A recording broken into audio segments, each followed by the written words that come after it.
que vous aimez la magie? Est-ce que vous êtes impressionné chaque fois qu'un magicien fait sortir un lapin d'un chapeau?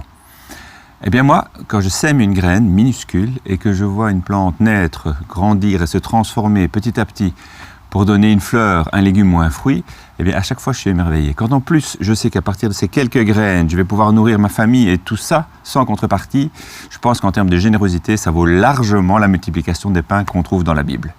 Et c'est pas fini. La nature est tellement généreuse qu'en plus, elle vous offre des milliers de graines chaque année, jusqu'à vous n'avez plus qu'à les récolter et les réserver pour l'année suivante. Eh bien, ça, si ce n'est pas de la magie, alors je ne sais pas ce que c'est. Aujourd'hui, je vais donc vous parler des semences. Est-ce que vous connaissez le prix d'un sachet de graines? C'est environ 3 à 5 euros pour quelques grammes. Alors c'est cher et pas cher en même temps.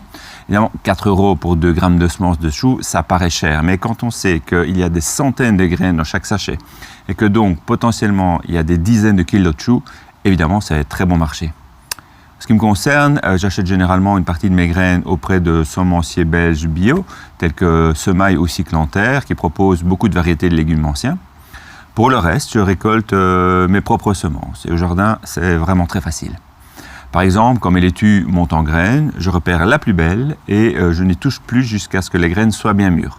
Il suffit alors de secouer légèrement le plant et de mettre un récipient juste en dessous pour les récolter. Alors, pour les conserver, il faut qu'elles soient parfaitement sèches et ensuite, il suffit de les mettre dans des petits sachets en papier ou en plastique et de les ranger dans une pièce fraîche et sèche.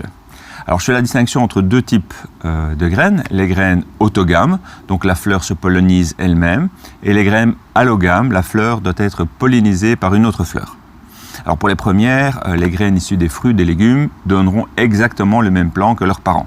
C'est le cas des tomates, des haricots ou des pois. Pour les graines allogames, telles que les courgettes, potirons ou choux, il y a un risque de pollinisation croisée. C'est-à-dire que si vous récoltez les graines pour les ressemer l'année suivante, vous risquez d'avoir un résultat différent. Et ce sera souvent une bonne, mais parfois malheureusement une mauvaise surprise. Il m'est déjà arrivé d'avoir des potirons dont le goût n'était pas terrible. N'hésitez pas non plus à récolter les graines des fleurs qui traînent au jardin, tagettes, soucis, bleuets, tournesols, c'est encore le bon moment. Et si vous en avez trop, n'hésitez pas à partager avec vos voisins, vos amis, parce que le jardinage, ce n'est pas que la production, c'est également le partage. Voilà, eh bien c'est tout pour aujourd'hui, donc je vous souhaite une très bonne semaine et à très bientôt.